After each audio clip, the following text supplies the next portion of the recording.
चलिए वेलकम एक बार फिर से आपका इंजीनियर्स प्लेटफॉर्म पर। और आज के लेक्चर में हम लोग देखिए इंडियन ज्योग्राफी को हम लोग वाइंड अप करने के बाद इतना ही टॉपिक्स हम लोगों ने इंडियन ज्योग्राफी में पढ़ने हैं। आपके यही मेन टॉपिक्स है जहाँ से एग्जाम में क्वेश्चंस आते हैं, ठीक है। इसके बाद हम लोग जरा एक टॉपिक डिस्कस करना चाह रहे हैं और आज का जो हमारा टॉपिक है इसको हम लोग बोलेंगे सोलर सिस्टम। देखिए सोलर सिस्टम इसलिए इम्पोर्टेंट थोड़ा सा हो गया है क्योंकि इस सोलर सिस्टम में कुछ चेंजेस हुए हैं, कुछ बदलाव हुए हैं, ठीक है। तो अगर आप लोग पुरानी सोर्सेज को यूज करोगे, पुराने बुक्स अगर आप पढ़ोगे तो वहाँ पे आपको क्या कुछ पुराना ही डेटा मिलेगा।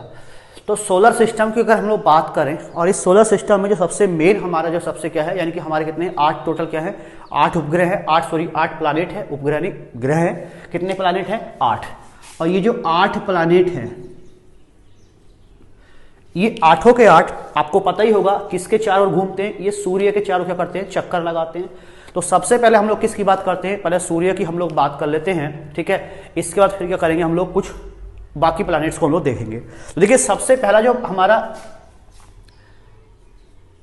किसकी बात करते हैं, सबसे पहले सूर्य की हम लोग बात कर लेंगे। देखिए सूर्य की अगर हम लोग बात करें तो सबसे पहली बात तो एग्जाम में कई बार ऐसे पूछ लेते हैं कि सूर्य पे कौन सी गैसें सबसे ज्यादा पाई जाती है। तो देखिए सूर्य पे क्या होता है, हाइड्रोजन और हीलियम गैस पाई जाती हैं, ये मुख्य हैं। और इनके साथ साथ कुछ क्या होती हैं,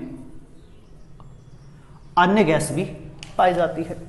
तो अगर बात करें, देखिए जो हाइड्रोजन की अगर हम बात करें तो लगभग 71% जो गैस है वो कौन सी मिलेगी, यही हाइड्रोजन पाई जाती है। तो एग्जाम में कई बार पूछ लेते हैं कि सूर्य के ऊपर सबसे ज्यादा मात्रा में कौन सी गैस मिलेगी, तो हमारा उत्तर क्या होता है, हाइड्रोजन। यानी कि हाइड्रोजन और हीलियम लगभग 26.5% कौन सी गैस पाई जाती है। आपको कौन सी गैस मिल जाएगी, ये हीलियम गैस मिल जाएगी। और अदर्स की हम लोग बात करें, बाकी लगभग 2.5% कौन सी गैसें होती हैं, कुछ अन्य गैसें यहाँ पर पाई जाती है। दूसरी बात, कई बार एग्जाम में ये भी प्रश्न पूछते हैं, जो सूर्य है, सूर्य पर एनर्जी का सोर्स क्या है, सोर्स ऑफ एनर्जी, यानी कि ऊर्जा का क्या है, स्रोत क्या है। यहां पर देखिए सोर्स ऑफ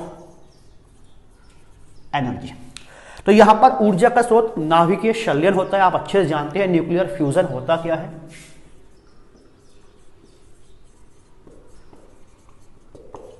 क्या है भाई, नाभिकीय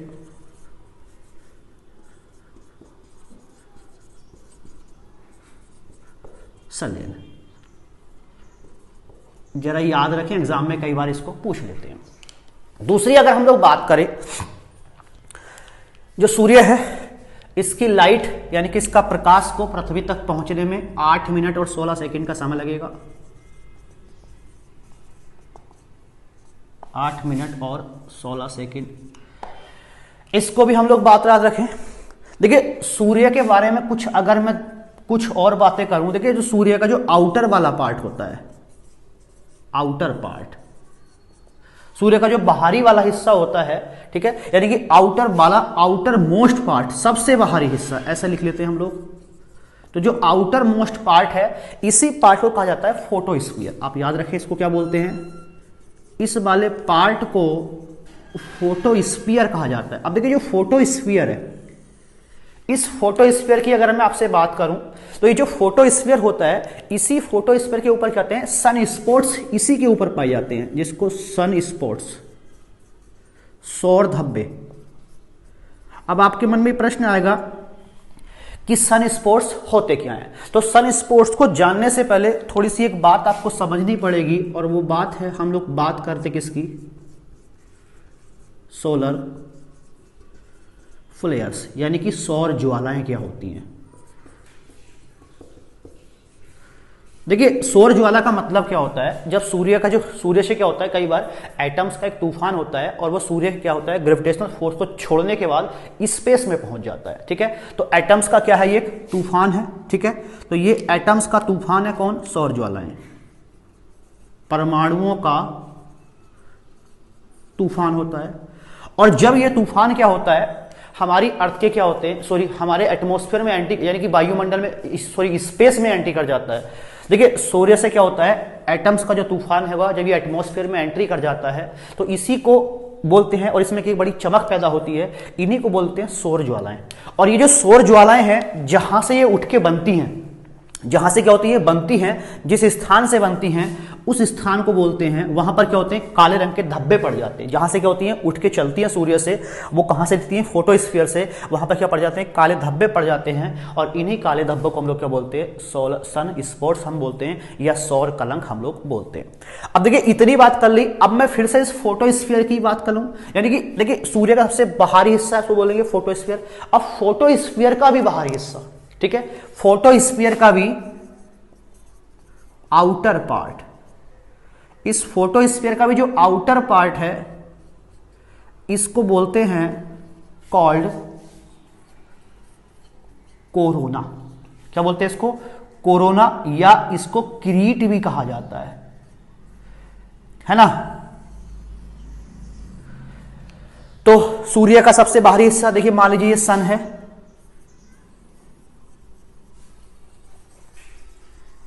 तो ये जो इसका आउटर वाला पार्ट आपको दिख रहा है ये वाला हिस्सा, इसी को बोलते हैं फोटोस्फीयर। और फोटोस्फीयर का भी बाहरी हिस्सा है उसको बोलते हैं कोरोना या क्रीट। ये कोरोना या क्रीट वो पार्ट है सूर्य का जो केवल हमें क्या है सूर्य ग्रहण यानी कि सोलर एक्लिप्स के टाइम पे दिखाई देता है। तो ये हिस्सा केवल सूर्य ग्रहण के समय दिखाई देगा, ठीक है। ये विजिबल कब होगा, इसकी विजिबिलिटी, ये कब विजिबल होता है, visible at time of eclipse, है ना।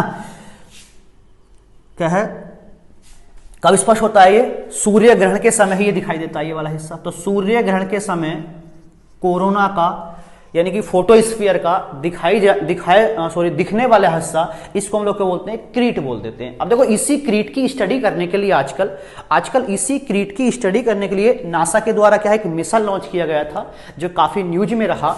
तो एक मिशन लॉन्च किया गया किसको स्टडी करने के लिए, इसी को स्टडी करने के लिए एक मिशन लॉन्च किया गया।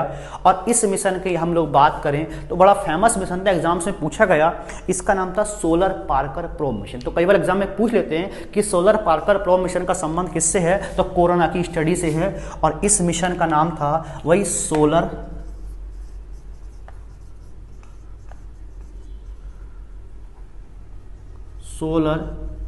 Parker probe mission, by NASA. तो नासा के द्वारा प्रश्न एग्जाम में आ जाए, कोरोना की स्टडी के लिए, क्रीट की स्टडी के लिए जो मिशन लॉन्च किया गया उसका नाम क्या है, सोलर पार्कर प्रोब मिशन। ऐसी बात नहीं है, हमारी इसरो के द्वारा भी क्या है इसको स्टडी करने के लिए एक मिशन लॉन्च किया जा चुका है। और इस मिशन का भी नाम आप जरा याद रखें, इसका नाम है आदित्य L1 वाई इसरो। तो दो मिशन हो गए, एक आदित्य L1 जो इसरो के द्वारा लॉन्च किया गया है, और ये सोलर पार्कर प्रोब मिशन, जरा इसको भी एग्जाम में कई बार पूछा गया है पिछले एग्जाम्स में, तो आप ध्यान रखें ये किसके द्वारा लॉन्च किया गया है, नासा के द्वारा लॉन्च किया गया है। तो इतनी बातें किसके बारे में करनी थी, हम लोगों ने सन के बारे में कर ली। अब हम लोग बात आते हैं किस पे, प्लैनेट्स पे आते हैं। तो जल्दी से आप इसको स्क्रीनशॉट ले लो। अच्छा, मरकरी को जानने से पहले कुछ एक बात और कर लेते हैं, जरा मेरे याद आ रहा है, यहीं पे डिस्कस कर लेते हैं, बाद में डिस्कस नहीं करेंगे। देखिए एक शब्द है अरोरा शब्द, मैंने आपके सामने लिखा है। अब ये जो अरोरा शब्द है इसका मतलब क्या है, जरा इसको डिस्कस कर लेते हैं थोड़ा सा। मैं जरा इसको रिफिल कर लेता हूं।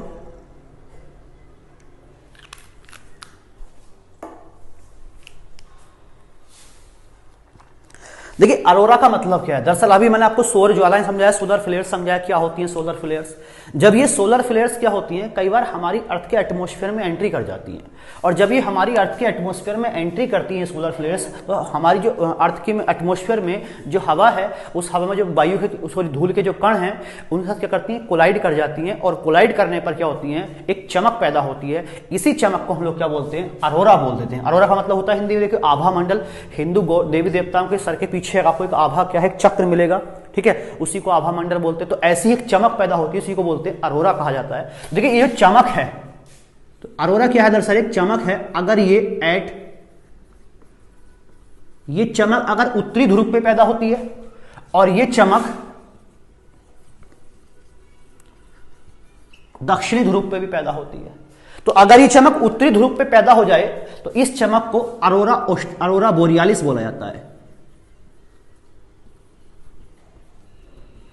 क्या बोल देते हैं, अरोरा बोरियालिस।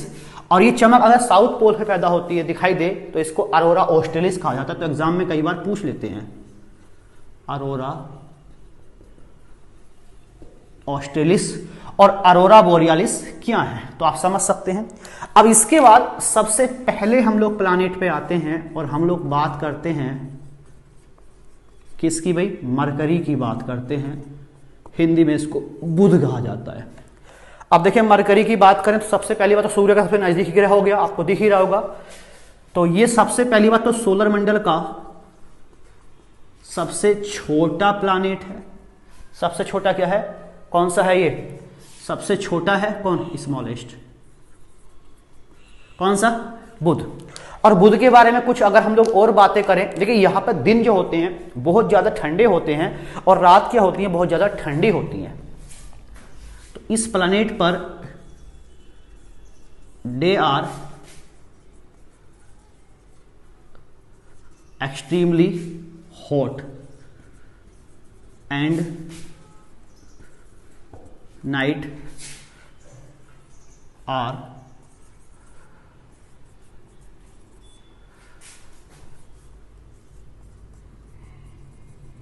Extremely cold. तो मैंने अभी दो बातें कही, दिन क्या है, अत्यधिक क्या होते हैं भाई, गर्म होते हैं, और रातें क्या हैं, बहुत ज्यादा क्या हैं, ठंडी है। जब दिन गर्म है रात ठंडी है तो सीधी सी बात है ये वो प्लैनेट है जहां पर क्या होता है, दिन और रात का जो तापमान का डिफरेंस है, डे नाइट टेम्परेचर डिफरेंस है, वो सबसे ज्यादा पाया जाता है। यानी कि यहां पर मैक्सिमम टेम्परेचर डिफरेंस पाया जाता है। यानी कि सबसे ज्यादा दैनिक तापांतर एग्जाम में प्रश्न आ जाए कि कहां पे मिलेगा, तो ये कहां पे पाया जाता है, इस मरकरी पे पाया जाता है। ठीक है। और मरकरी की अगर हम लोग बात करें तो मरकरी एक चक्कर लगाने में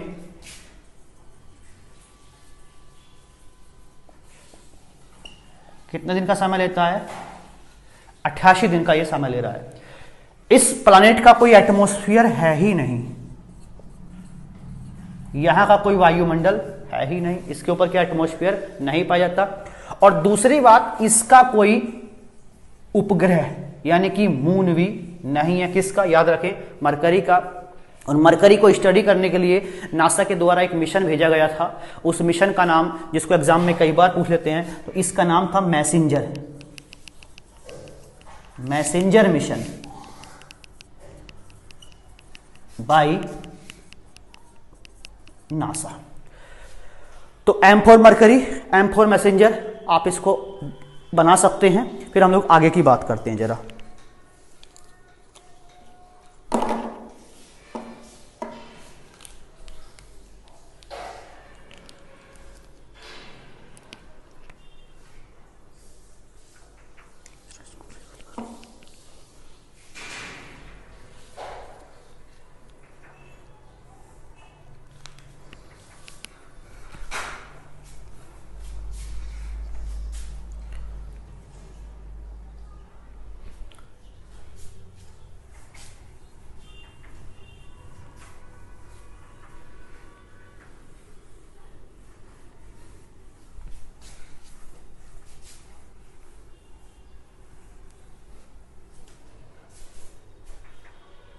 देखिए अगले प्लैनेट की हम लोग बात करें, सेकंड नंबर पर जो हमको दिखाई देगा, इसको हम लोग बोलेंगे, किसकी बात करते हैं भाई, वीनस की हम लोग बात कर लेते हैं, शुक्र। ठीक है। अब देखिए शुक्र प्लैनेट की बात करें, पृथ्वी का सबसे क्या नजदीकी ग्रह है, नियरेस्ट ऑफ अर्थ, पृथ्वी का सबसे क्या है, नजदीक है। इस ग्रह को इवनिंग स्टार के नाम से फेमस है, इवनिंग स्टार एंड शाम का तारा, सुबह का तारा इसको बोलते हैं। सूर्य सुबह में निकलता है पृथ्वी के समान, यही सुबह और शाम क्या होता है, चमकता है किसके समान, जैसे हमारी अर्थ पे होता है। इसकी अगर बात करें तो ये ग्रह जो है शेप और साइज में, शेप और साइज में अगर बात करें तो पृथ्वी के लगभग क्या है, इक्वल है, इक्वल है किसके, पृथ्वी के। कौन सा, वीनस।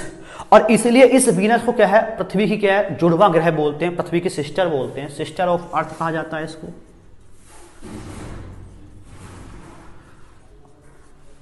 या ट्विन, पृथ्वी का जुड़वा बोलते हैं। ठीक है, किसको, इसी वीनस को। देखिए अगर वीनस की हम लोग बात करें तो इस वीनस की अगर बात करें, देखिए जो यहां का एटमॉस्फेयर होता है,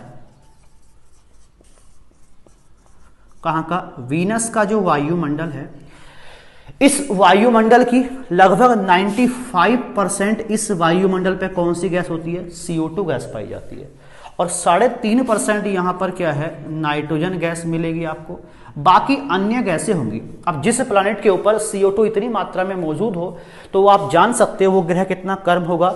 इसलिए क्या होता है, यहां पर क्या होता है, प्रेशर कुकर जैसी कंडीशन बन जाती है।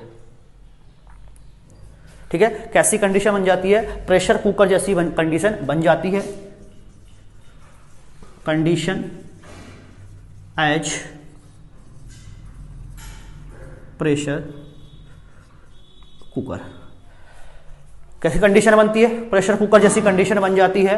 और इस ग्रह की बात करें तो इस ग्रह का भी क्या है, इसका भी कोई मून नहीं है, और यहीं पर क्या है, सबसे लंबे दिन और सबसे लंबी रातें यहीं पर होती हैं। कौन से पर, सबसे लंबे दिन एवं रात कहां मिलेंगी आपको, इसी वीनस पे मिलेंगी आपको।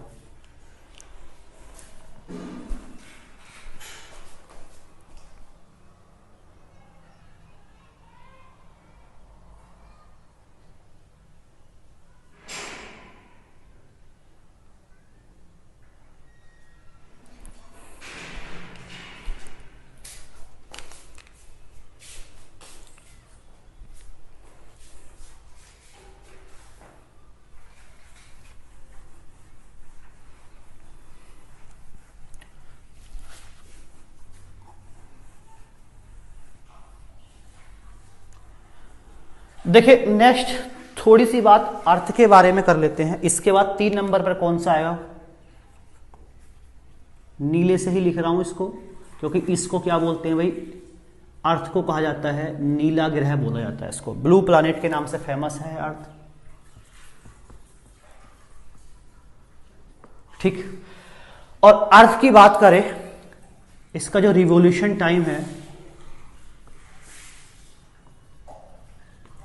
ठीक है, वो 25 घंटा 56 मिनट 25 आवर्स 56 मिनट और 4 सेकेंड का समय इसका लगता है। ठीक है, 27 किलोमीटर पर सेकेंड की रेट से क्या करती है ये, अपने क्या करती है, घूमती रहती है। अच्छा एक चीज मैं ऐड करना चाह रहा हूं यहां पर, एक चीज मुझे याद आ गई, आजकल ये बड़ा काफी न्यूज में रहता है, गोल्डी लॉक्स जोन। देखिए आजकल जितनी भी स्पेस एजेंसियां हैं, चाहे नासा हो, चाहे हमारी इसरो हो, सभी, चाहे चाइना की स्पेस एजेंसी हो, चाहे जापान की जाक्सा हो, चाहे रशिया की रोबोकॉप हो, ये सारी एजेंसियां आज जितनी भी एजेंसीज हैं, ये सभी एजेंसी सर्च करने में लगी हुई हैं, किसको खोजने में लगी हुई हैं, गोल्डीलॉक्स जोन। तो गोल्डीलॉक्स जोन किसी भी प्लैनेट का वो क्षेत्र होता है। गोल्डीलॉक्स जोन क्या होता है, वो रीजन होता है जहां पर क्या होता है, किसी भी प्लैनेट पर क्या होता है, लिक्विड मिलने की संभावना होती है। यानी कि वो एरिया जहां किसकी संभावना है, जहां लिक्विड मिलने की संभावना होती है, प्रोबेबिलिटी होती है, इस रीजन को हम लोग क्या बोलते हैं, गोल्डीलॉक्स जोन। तो कई बार न्यूज में रहता है गोल्डीलॉक्स जोन। एक शब्द और मैं यहीं पर ऐड कर दे रहा हूं, और उस शब्द की बात करें, इसको हम लोग बोलते हैं पेरिहीलियन, और हिंदी में बोलते हैं उपसौर। क्या बोलते हैं हिंदी में, उपसौर बोलते हैं। देखिए ये उपसौर वो है जब हमारी अर्थ जो होती है, ये अर्थ क्या होती है, सूर्य से क्या होती है, सबसे नजदीक आ जाती है, उसी कंडीशन को उपसौर या पेरिहीलियन बोलते हैं। यानी कि जब सूर्य से पृथ्वी क्या होती है, मिनिमम डिस्टेंस होती है, मिनिमम डिस्टेंस होती है किससे, सन से। फ्रॉम द सन, ठीक है। और ये डिस्टेंस घट के जाती है 147 किलोमीटर। कितनी होती है? 147 किलोमीटर अर्थ और सूर्य के बीच का क्या है? मिनिमम डिस्टेंस है। और ये जो घटना होती है ये घटती है, ये बनता है, कब होता है ये घटना? 3 जनवरी को, ठीक है। ये कब होती है? 3 जुलाई, किसको? 3 जनवरी को ये घटना घटती है। ऐसे ही दूसरी अगर हम लोग बात करें, ठीक है,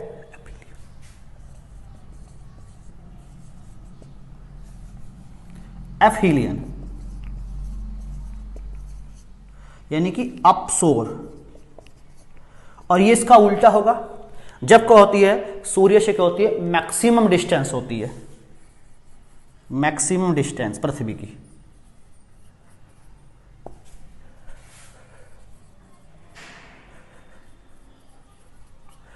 क्या होती है? मैक्सिमम डिस्टेंस होती है। और ये डिस्टेंस होती है 152 किलोमीटर। और ये जो घटना बनती है, ये जो अपसोर वाली स्थिति बनती है, ये स्थिति बनती है 4 जुलाई को, है ना। तो कई बार एग्जाम में डेट्स पूछ लेते हैं कि पैराहीलियन क्या है, अपहेलियन क्या है, और गोल्डिलॉक्स जोन क्या है, ठीक है। किसी भी प्लैनेट का वो एरिया जहां पर क्या होता है? लिक्विड के मिलने की संभावना ज्यादा होती है, उसी एरिया को हम लोग क्या बोल देते हैं? गोल्डिलॉक्स जोन। तो ये 2-3 टर्मिनोलॉजी है जिनको देखा गया है, कई बार एग्जाम्स में पूछा गया है, तो आप इनको जरा स्क्रीनशॉट ले लो।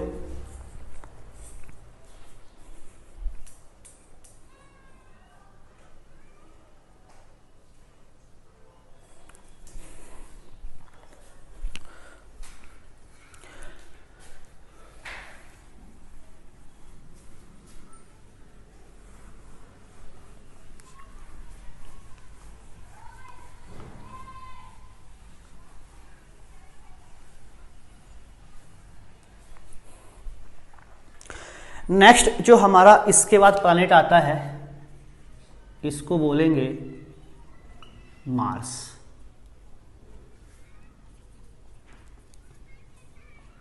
किसकी बात कर रहे हैं हम लोग?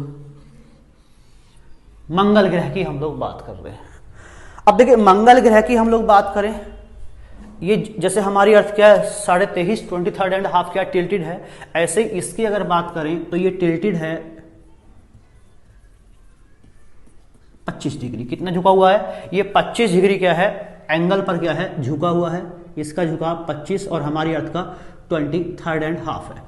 दूसरी बात अगर इसकी बात करें, अभी देखो मंगल ग्रह को मैं इसको रेड प्लैनेट बोलते हैं, अब इसको लाल ग्रह बोलते हैं। जब इंडियन ज्योग्राफी हम लोग क्या है सॉइल्स ऑफ इंडिया डिस्कस करें तो वहां पर लाल मिट्टी को मैं डिस्कस किया था, और हम लोग ये डिस्कस कर चुके हैं मंगल ग्रह को लाल बोलते हैं क्योंकि मिट्टी कैसी है? लाल है। यानी कि यहाँ की जो मिट्टी है उसमें किसकी तत्व की मात्रा होती है? आयरन ऑक्साइड की मात्रा क्या है, जिस कारण यहाँ की मिट्टी का रंग कैसा हो गया है? लाल भी हो गया है।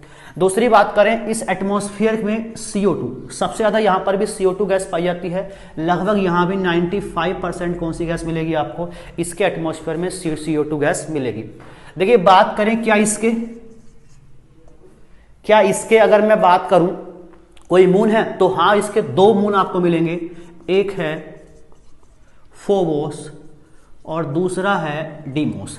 देखिए डीमोस को बारे में जरा 2 बातें याद रखें। ये जो डीमोस उपग्रह है, ये डीमोस हमारे सोलर सिस्टम का सबसे छोटा मून है, ठीक है। स्मॉलेस्ट मून है किसका? सोलर सिस्टम का।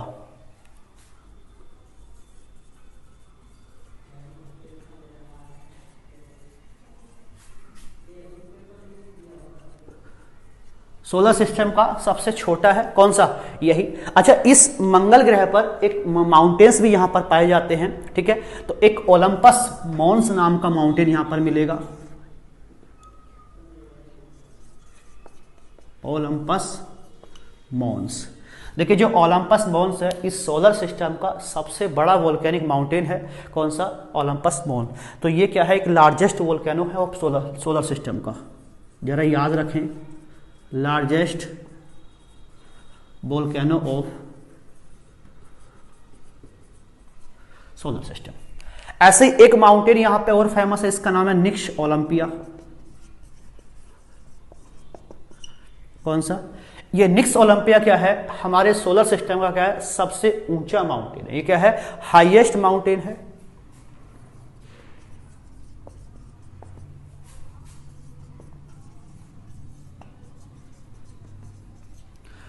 देखिए अगर निक्स ओलंपिया के बारे में बात करें तो निक्स ओलंपिया माउंट एवरेस्ट से भी क्या है, लगभग 3 गुना ऊंचा है। कौन सा? ये वाला। और इस मंगल पे दिन और रात लगभग इक्वल होते हैं। यहां पर क्या होते हैं, डे और नाइट क्या होते हैं, यहां पर इक्वल हैं, डे नाइट बराबर मिलेंगे आपको। कहां पर? मंगल पर। ठीक है। इसके अलावा नासा का एक मिशन बड़ा फेमस है। मांगते कि हमने मंगलयान लॉन्च किया, इसरो के द्वारा मंगलयान लॉन्च किया गया। और नासा ने क्या काम किया, एक मिशन लॉन्च किया था, उसका नाम था ठीक है। उस मिशन की अगर बात करें, क्यूरियोसिटी रोवर एक मिशन था, curiosity rover mission by NASA. देखिए अब तो इसने काम करना बंद कर दिया। देखिए ये जो क्यूरियोसिटी रोवर मिशन है, ये क्यूरियोसिटी रोवर क्या था, दरअसल क्या था, एक रोबोट था। ये क्या है, एक रोबोट था जिसमें पहिए लगे हुए थे, जो क्या करता था, चलता था और जगह जगह क्या सैंपल लेता था। तो ये जो क्यूरियोसिटी रोवर मिशन है, ये जो रोवर था जहां पर लैंड हुआ, क्या हुआ, लैंड हुआ, उस जगह को भी एग्जाम में पूछा गया। यानी कि मंगल ग्रह पर जहां ये लैंड हुआ था उस जगह का नाम था गेल क्रेटर। जरा इसको भी एग्जाम में पूछ लिया गया। तो ये कहां पे लैंड होता है अभी, गेल, उस जगह का नाम क्या रखा गया था, गेल क्रेटर रखा गया। और हमने भी एक मिशन लॉन्च किया, मंगलयान। ये मिशन किसके द्वारा लॉन्च किया गया, इंडियन स्पेस एजेंसी इसरो के द्वारा लॉन्च किया गया। तो ये किसके बारे में बात कर ली हम लोगों ने, मार्स के बारे में बात कर ली। नेक्स्ट हम लोग बात करते हैं जुपिटर।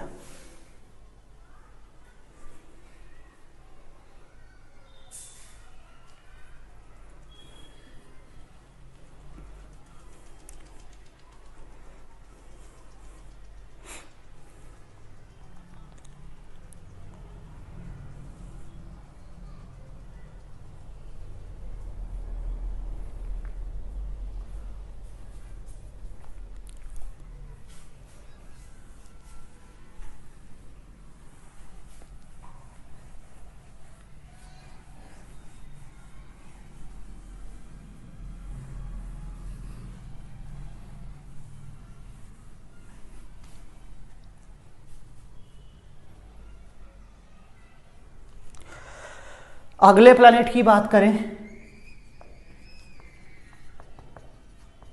जुपिटर की बात करते हैं, बृहस्पति।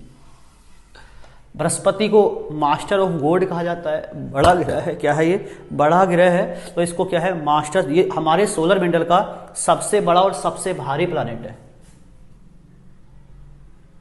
लार्जेस्ट और हैवी प्लैनेट ऑफ। तो सोलर सिस्टम का, सोलर मंडल का, यानी कि सोलर सिस्टम का सबसे भारी और सबसे बड़ा कौन सा हो गया, बृहस्पति। और इसीलिए इस प्लैनेट को मास्टर ऑफ गॉड कहा जाता है। ठीक है। इसकी खोज की गई एक गैलीलियो नाम के वैज्ञानिक के द्वारा। किसके द्वारा, गैलीलियो ने इसको डिस्कवर किया। और देखिए इसकी अगर हम लोग बात करें, इसके बारे में ये प्रश्न जरा ध्यान रखें। अब तक पुरानी बुक्स अगर आप पढ़ते होंगे तो उस बुक्स में लिखा गया है, और आपने भी कई बार पढ़ा होगा कि जो जुपिटर है, इस जुपिटर के सबसे ज्यादा मून है। ठीक है। तो हालांकि अब ऐसा नहीं है, इसके 69 मून है। कितने 9 मून है, 69 इसके क्या है, मून्स है, उपग्रह हैं। और इन्हीं 69 की अगर मैं आपसे बात करूं तो इन्हीं 69 में एक फेमस है गैनीमीड। कौन सा, गैनीमीड सबसे फेमस है, एक मून है गैनीमीड। और देखिए गैनीमीड इतना बड़ा है, ये पूरे सोलर सिस्टम का सबसे बड़ा क्या है, मून है। ठीक है, लार्जेस्ट है ये,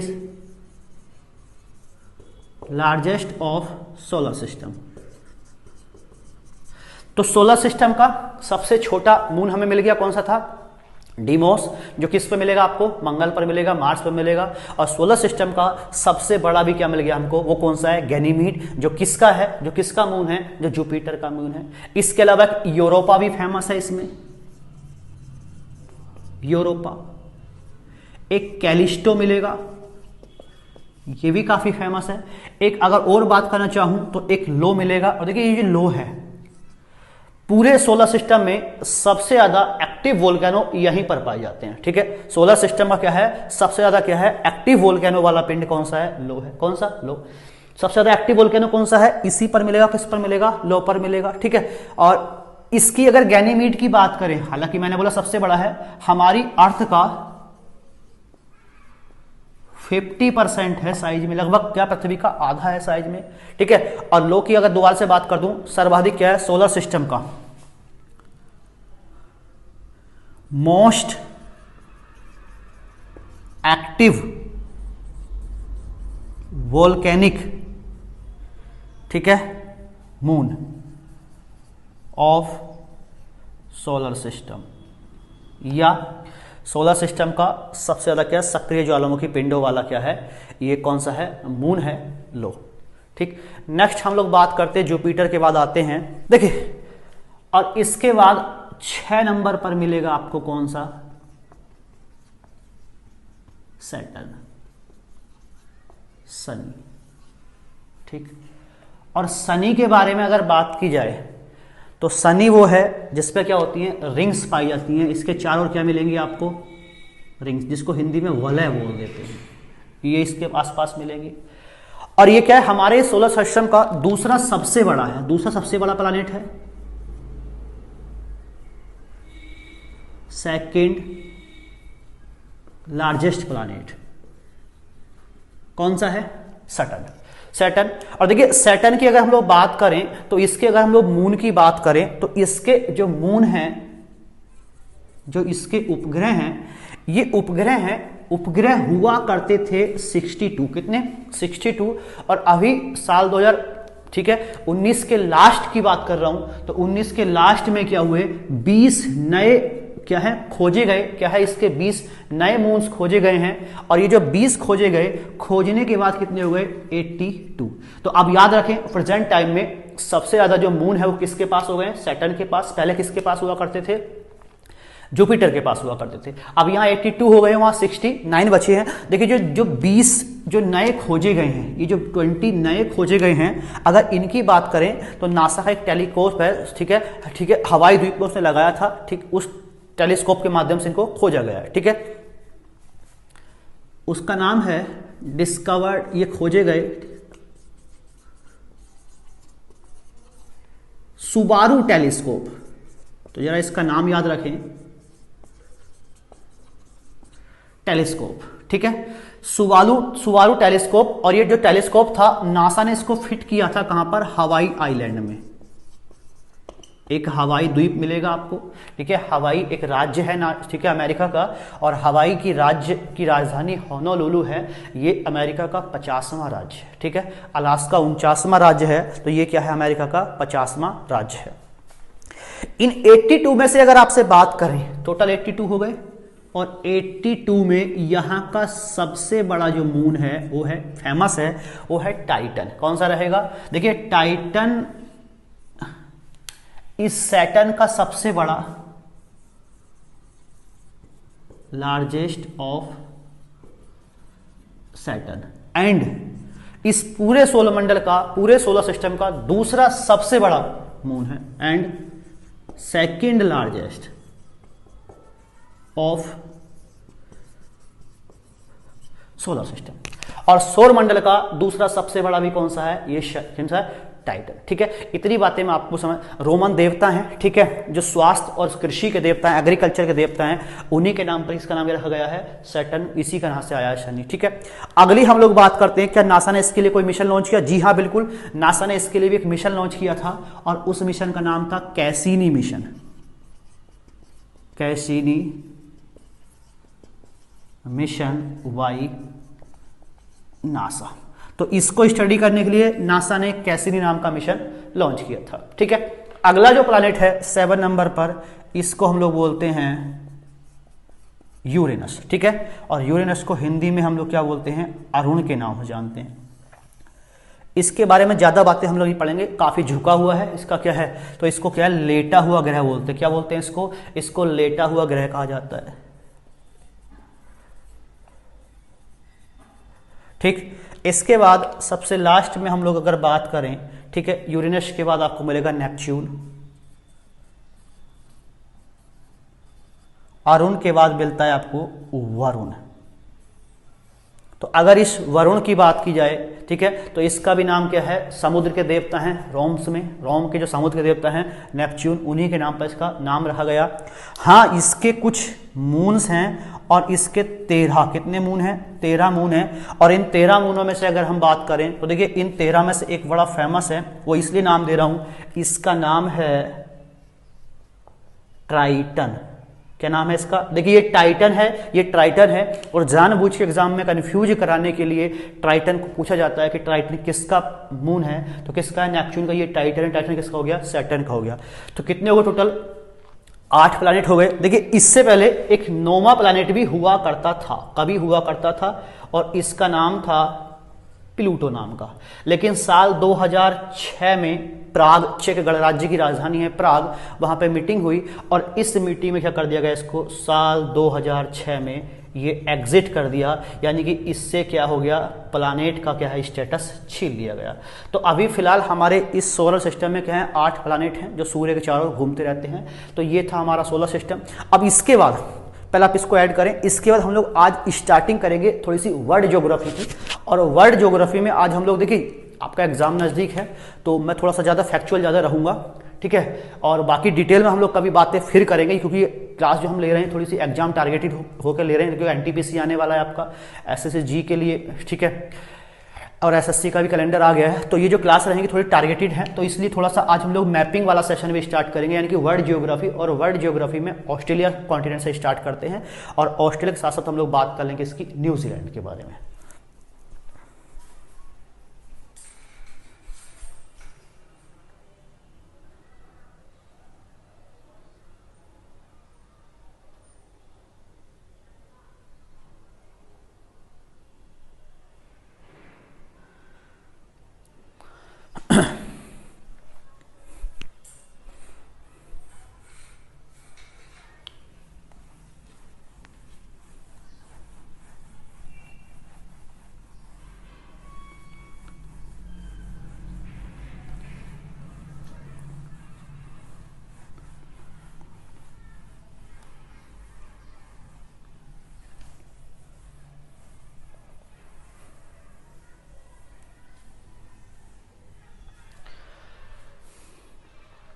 चलें, तो ऑस्ट्रेलिया के कुछ, सबसे पहला हम लोग किसकी बात कर रहे हैं,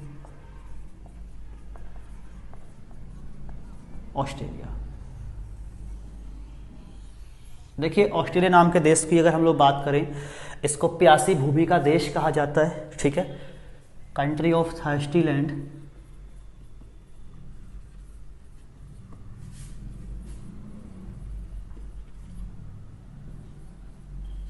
किसको बोलते हैं, ऑस्ट्रेलिया को बोलते हैं। और ऑस्ट्रेलिया में अगर हम लोग बात करें तो सबसे पहले ऑस्ट्रेलिया की अगर हम लोग बात करें तो इसमें सबसे पहले कुछ माउंटेन रेंज यहाँ बड़ी फेमस है, और उन्हीं माउंटेन रेंजेस को हम लोग क्या कर लेते हैं, थोड़ा सा जान लेते हैं कौन कौन सी क्या है माउंटेन रेंज आपको इसमें मिलेंगी, ठीक है। तो ऑस्ट्रेलिया की कुछ प्रमुख माउंटेन रेंज हैं, माउंटेन्स मिलेंगे आपको। एक सबसे लंबी पर्वत श्रृंखला है यहाँ की, इसका नाम है ग्रेट डिवाइडिंग रेंज। ये great dividing range longest mountain range है। तो ऑस्ट्रेलिया की सबसे लंबी जो पर्वत श्रृंखला है इसका नाम ग्रेट डिवाइडिंग रेंज है। और ये जो ग्रेट डिवाइडिंग रेंज है, अगर इसके बारे में कुछ बातें मैं और करना चाहूं तो इस ग्रेट डिवाइडिंग रेंज की हाईएस्ट पीक को एग्जाम में कई बार पूछते हैं, तो आप याद रखेंगे यहां की जो हाईएस्ट पीक है किसकी, इस माउंटेन की, फेमस है। और इस पर्वत की जो सबसे लंबी सबसे ऊंची चोटी है उसका नाम है कोसयुस्को। देखो हिंदी में लिख रहा हूं कोसयुस्को, इंग्लिश में इसका कई बार अगर प्रोनाउंसिएशन अलग है, ठीक है, ठीक है,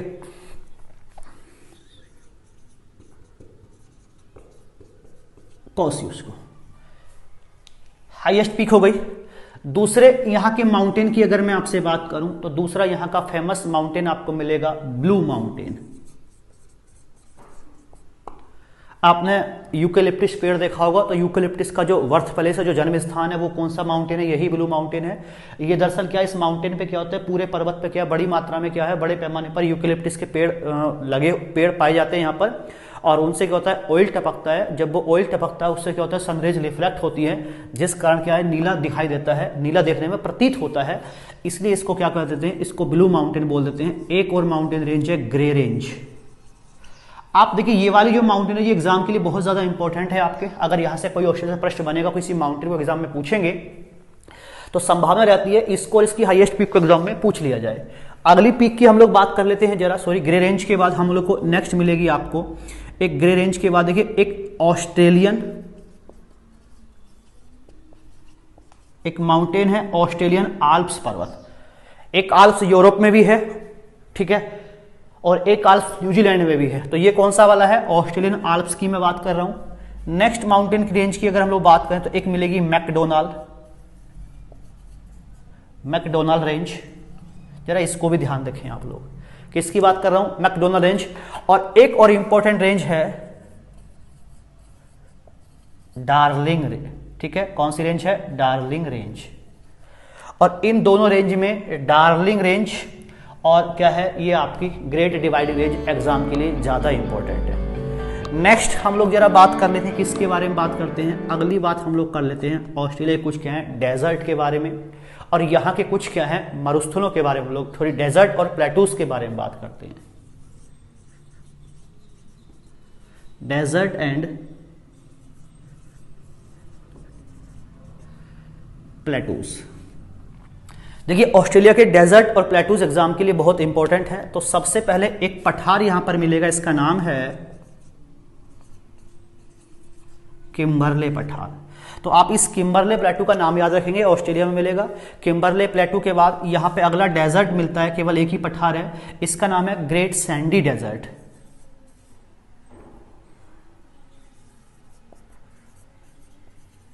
ग्रेट सैंडी डेजर्ट आपको यहीं पर मिलेगा ऑस्ट्रेलिया में। ग्रेट सैंडी डेजर्ट के बाद नेक्स्ट आपको मिलेगा, अगले मरुस्थल की हम लोग बात करेंगे तो उसको बोलते हैं गिब्सन डेजर्ट। इसको भी एग्जाम में काफी बार पूछा जाता है, गिब्सन डेजर्ट का आप लोग नाम याद रखें। गिब्सन डेजर्ट के बाद हम लोग बात करेंगे तो आपको मिलेगा ग्रेट विक्टोरिया डेजर्ट। इसको भी एग्जाम में पूछा गया है, ग्रेट विक्टोरिया डेजर्ट। और एक और डेजर्ट मिलेगा भाई आपको, इसको हम लोग बोलते हैं सिम्पसन मरुस्थल। तो ये कुछ फेमस डेजर्ट है कहां पर, ऑस्ट्रेलिया में पाए जाने वाले, तो जरा आप लोग इनको ध्यान रखें। चलिए इसके बाद हम लोग कुछ बात करते हैं यहाँ की कुछ फेमस रिवर्स के बारे में भी बात कर लेते हैं।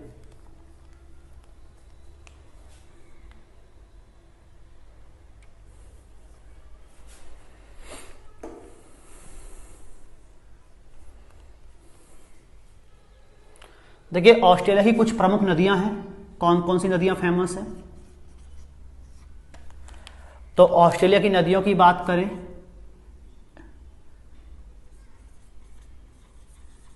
मरे नंबर 2 पर, मरे के बाद डार्लिंग नदी, एक नदी है विक्टोरिया, और एक और नदी है स्वान नदी। ये ऑस्ट्रेलिया के कुछ फेमस क्या हैं, रिवर्स हैं। तो जल्दी से आप इनको ऐड करें, फिर हम लोग आगे की बात करते हैं।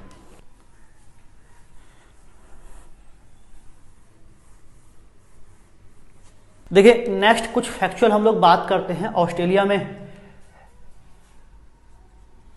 दुनिया की सबसे लंबी कोरल रीफ पाई जाती है और इसका नाम है ग्रेट बैरियर रीफ। अब सबसे पहली बात तो बैरियर रीफ होती क्या है, ये दुनिया की सबसे लंबी प्रवाल भित्ति है, लगभग 18 किलोमीटर क्या है इसकी लंबाई है, और इसको कहा जाती है, फेमस है अंडर वाटर गार्डन के नाम से। देखिए प्रवाल भित्ति दरअसल होती क्या है, ये जो ऑस्ट्रेलिया है इस ऑस्ट्रेलिया के ये जो कोस्ट आपको दिख रहा है, ये वाला जो कोस्ट है, यानी कि ऑस्ट्रेलिया क्या है, ईस्टर्न कोस्ट पर ये एक क्या है, पानी के अंदर क्या है, एक रिस्ट्रक्चर पाई जाती है जो दुनिया की सबसे लंबी क्या है, कोरल रीफ है। देखिए कोरल रीफ का मतलब होता क्या, दरअसल एक जीव होता है पॉलिप नाम का। कौन सा जीव होता है, एक पॉलिप नाम का जीव होता है। और ये पॉलिप नाम का जीव जब ग्रोथ करता है केवल साफ पानी में ही ग्रोथ करता है जीव, ठीक है, साफ और खारे पानी में ग्रोथ करता है। जब ये पॉलिप नाम का जीव ग्रोथ करता है, ग्रोथ करने में इसकी क्या होती है, डेथ हो जाती है। तो डेथ होने के बाद इसका स्केलेटन है वो इकट्ठा होता रहता है और फिर इसके ऊपर ये जो प्रोसेस है मिलियंस ऑफ ईयर्स तक चलता रहता है। इस पॉलिप का स्केलेटन क्या होता रहता है, इकट्ठा होता रहता है इस तरह से, और क्या होता है पानी के अंदर क्या होती है कि स्ट्रक्चर इस तरह की बन जाती है। तो चूंकि स्केलेटन तो व्हाइट होगा तो ये क्या है, व्हाइट कलर की क्या स्ट्रक्चर बन जाती है। और ऐसे ही एक दूसरा जीव होता है, इसको हम लोग बोलते हैं जूजैंथने नाम का एक जीव होता है। और जब ये व्हाइट कलर की स्ट्रक्चर बन जाती है तो ये जूजैंथने नाम का जीव इस व्हाइट कलर की स्ट्रक्चर के ऊपर क्या होता है, आकर के चिपक जाता है। और जब ये व्हाइट कलर का जीव इसके ऊपर चिपक जाता है, इस स्ट्रक्चर के ऊपर, तो इसके चिपकने से क्या होता है, ये जो व्हाइट कलर की स्ट्रक्चर थी, व्हाइट कलर की क्या है, एक रीफ थी, ये रीफ क्या हो जाती है, कलरफुल हो जाती है। और ये कलरफुल होने के बाद जब इसको ये क्या है, पानी के अंदर दिखाई देती है, तो ये क्या है, पानी के अंदर लगभग 18 किलोमीटर लंबी क्या स्ट्रक्चर है। और इसी स्ट्रक्चर को कोरल रीफ कहा जाता है। हिंदी में इसको प्रवाल भित्ति बोल देते हैं। क्या बोलते हैं इसी को, कोरल रीफ बोल दिया जाता है। तो ये जो कोरल रीफ है ये दुनिया की सबसे लंबी कोरल रीफ है, जो इसको क्या है, जो पानी के अंदर क्या है, बगीचा लगभग 18 किलोमीटर लंबी है। तो इसको भी एग्जाम में कई बार पूछ लेते हैं। बड़ी फेमस है ये कोरल रीफ। आजकल इसको नुकसान पहुंच रहा है। अगर समुद्र का पानी क्या होता है, गंदा होता है या समुद्र का टेम्परेचर बढ़ जाता है तो उससे क्या होता है, ये जो जूजैंथने नाम का जीव है या तो इसके ऊपर से हट जाता है या ये क्या हो जाती है, इसकी डेथ हो जाती है। और डेथ होने के बाद ये जो स्ट्रक्चर थी ये फिर से क्या अपने मूल रूप यानी कि व्हाइट दिखाई देना स्टार्ट हो जाती है। और इसी प्रोसेस को कोरल ब्लीचिंग यानी कि प्रवाल विरंजन भी इसी प्रोसेस को बोल देते हैं।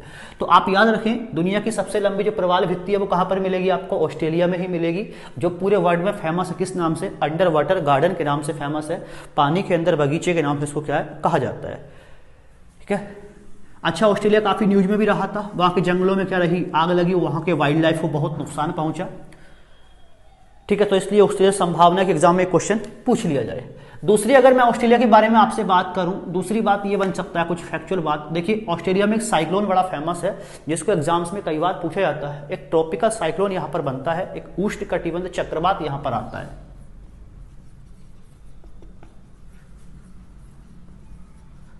एक ट्रॉपिकल साइक्लोन है, एक उष्णकटिबंध चक्रवात यहां पर बनता है। और इस चक्रवात का नाम आप याद रखें, इस चक्रवात को कहा जाता है विली विली, जिसको एग्जाम में कई बार पूछ लेते हैं। ठीक है।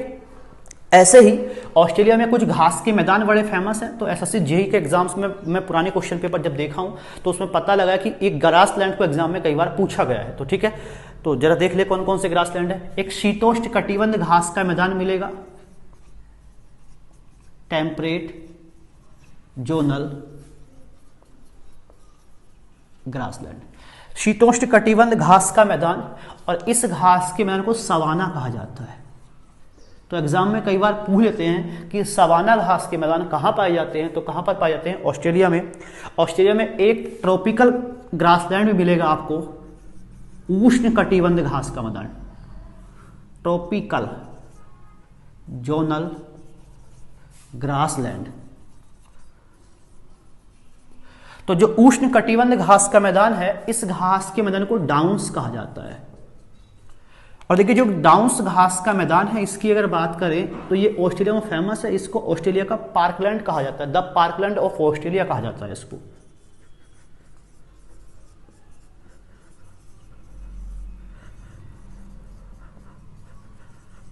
द पार्कलैंड ऑफ ऑस्ट्रेलिया इसको कहा जाता है। इसके अलावा ऑस्ट्रेलिया में कुछ जगह फेमस है। ऑस्ट्रेलिया वो कंट्री है जो पूरे वर्ल्ड में सबसे ज्यादा क्या होता है, सबसे ज्यादा बॉक्साइट का प्रोडक्शन करता है। और ऑस्ट्रेलिया में इसको लेकर एक फेमस है, इसका नाम है बीपा माइन। कौन सी खान है भाई, ऑस्ट्रेलिया की जो बीपा माइन है, यहां से क्या होता है, बॉक्साइट का उत्पादन होता है, बॉक्साइट प्रोडक्शन।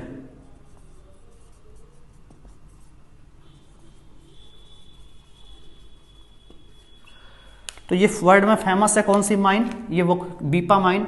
और देखिए ऑस्ट्रेलिया बॉक्साइट उत्पादन के मामले में पूरे वर्ल्ड में क्या है, नंबर 1 है, इसी बीपा माइन के कारण। ठीक है, दूसरी अगर हम लोग बात कर लें, कुछ और फैक्चुअल हो जाए थोड़ा सा ऑस्ट्रेलिया के बारे में, तो एक फैक्ट और एग्जाम में कई बार पूछ लेते हैं। यहाँ के 2 सिटी बड़े फेमस हैं,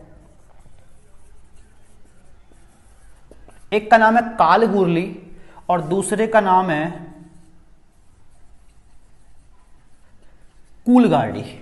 दोनों शहर फेमस हैं गोल्ड सिटी के नाम से, यानी कि यहां पर क्या होता है, सोने का उत्पादन, स्वर्ण का उत्पादन किया जाता है। कहां पर, ऑस्ट्रेलिया में। और एक मरीनो प्रजाति की भेड़ ऑस्ट्रेलिया में ही पाई जाती है, मरीनो सीप।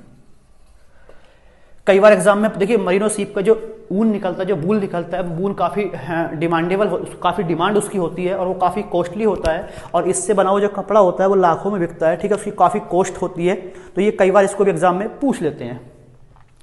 और इन्हीं मरीनो सीप जो होते हैं, जहां पे ये भेड़ों को क्या कहता है, पालन किया जाता है, तो ये जो भेड़ पालन केंद्र होते हैं, ठीक है, इन्हीं केंद्रों पर काम करने वाले जो क्या होते हैं, मजदूर होते हैं, लेवर्स। जो लेबर यहां पे काम करती है, कहां पर, इन्हीं भेड़ पालन केंद्रों पर, उन्हीं लेवर्स को क्या है, जयकारू के नाम से बोला जाता है।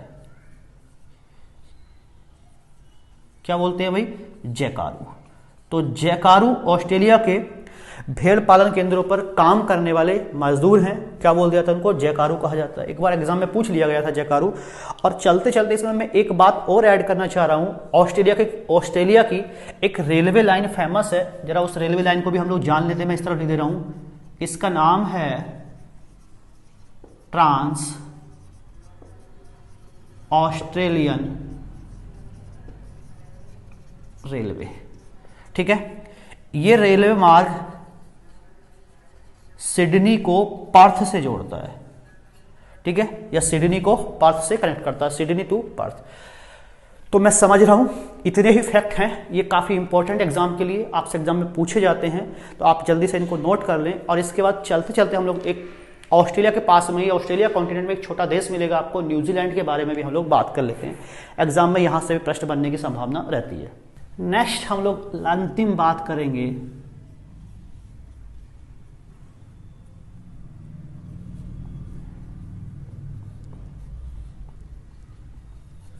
न्यूजीलैंड के बारे में। ठीक है, देखिए न्यूजीलैंड के बारे में कुछ बात करते हैं। सबसे पहली बात, इसको दक्षिण का ब्रिटेन कहा जाता है, ब्रिटेन ऑफ साउथ।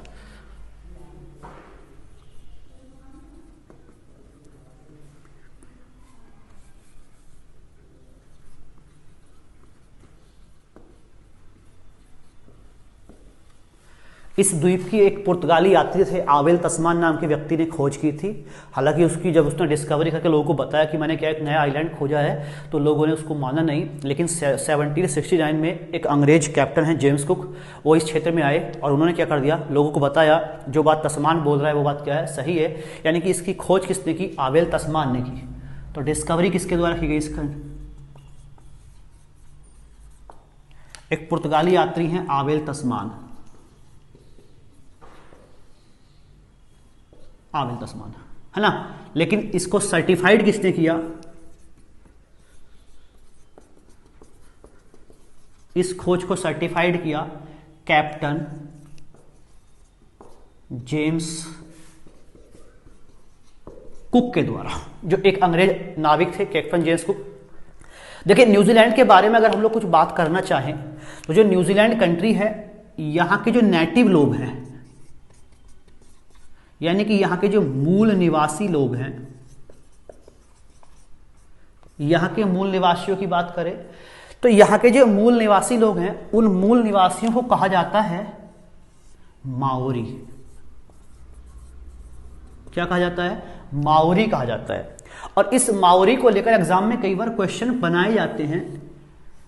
देखिए जो माओरी लोग हैं, और इनकी भी एक पवित्र नदी है, इनकी एक हॉली रिवर है, जिसको जैसे इंडिया में गंगा एक पवित्र नदी है, वैसे यहाँ के लोगों की जो माओरी लोग हैं उनकी भी एक पवित्र नदी है, और इस नदी को हम लोग कहते हैं बांगनुई नदी।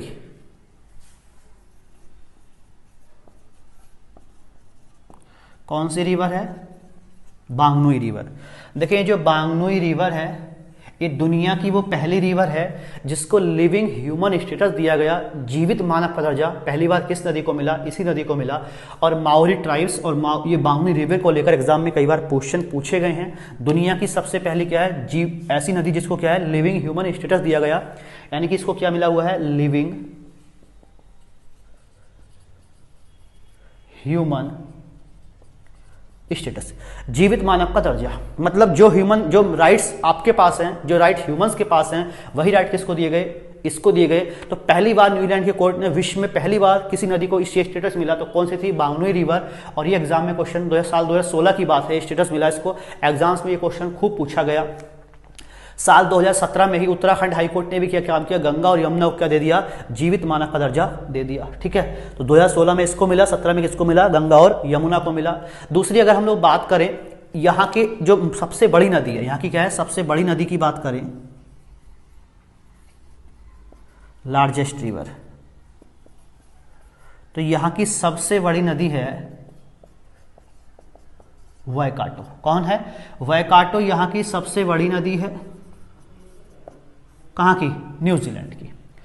देखिए न्यूजीलैंड की कैपिटल के बारे में थोड़ी सी बात कर चल रहा हूं। यहाँ की जो कैपिटल है जरा इसको ध्यान रखें, यहाँ की राजधानी का नाम है वेलिंगटन।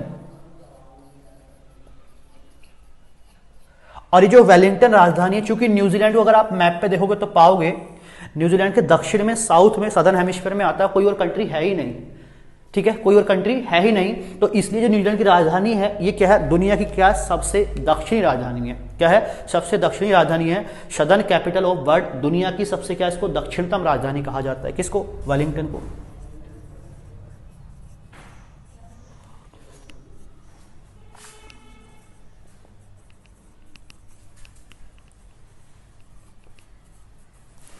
विश्व की सबसे दक्षिणी राजधानी किसको बोलते हैं, न्यूजीलैंड की वेलिंगटन को बोलते हैं।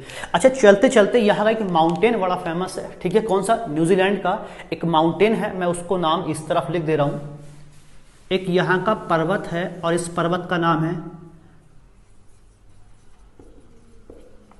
Southern Alps mountain. कहां मिलेगा, न्यूजीलैंड में मिलेगा। और ये जो दक्षिणी आल्प्स पर्वत है, इस दक्षिणी आल्प्स पर्वत की भी अगर मैं आपसे बात करूं तो इस दक्षिणी आल्प्स पर्वत की जो हाईएस्ट पीक है, देखिए ऑस्ट्रेलिया में ऑस्ट्रेलियन आल्प्स है, ये कौन सा है, सदर्न आल्प्स। और एग्जाम में जानबूझ के कंफ्यूजन कराने के लिए एक आल्प्स आपको यूरोप में मिलेगा, जब यूरोप पढ़ेंगे तो वहां समझेंगे। इस वाले आल्प्स को एग्जाम में पूछते हैं और लोग क्या करते हैं बच्चे, यूरोप क्या कर देते हैं, ऑप्शन में टिक कर देते हैं। तो इसकी अगर बात करें, सदर्न आल्प्स पर्वत की बात की जाए, तो इस आल्प्स पर्वत की जो हाईएस्ट पीक है उसका नाम है माउंट कुक। माउंट कुक यहाँ की सबसे ऊंची चोटी है। ठीक है, तो ये कुछ फैक्चुअल बातें थी किसके बारे में, न्यूजीलैंड के बारे में। तो आज हम लोगों ने एक ऑस्ट्रेलिया कॉन्टिनेंट को डिस्कस कर लिए हैं। जब नेक्स्ट क्लास में हम लोग मिलेंगे तो किसी नए कॉन्टिनेंट के साथ मिलेंगे। देखिए एक कॉन्टिनेंट हो गया, आपके 5 मेन कॉन्टिनेंट बचे हैं। ठीक है, ऑस्ट्रेलिया, अफ्रीका रह गया, Asia, Europe, North America, South America. इन 5 कॉन्टिनेंट को हम लोग डिस्कस करेंगे और मैं मान चल रहा हूँ इन 5 कॉन्टिनेंट को नेक्स्ट 3 से 4 क्लास में हम लोग डिस्कस कर लेंगे। ठीक है, तो चलिए मिलते हैं नेक्स्ट क्लास में। Good luck.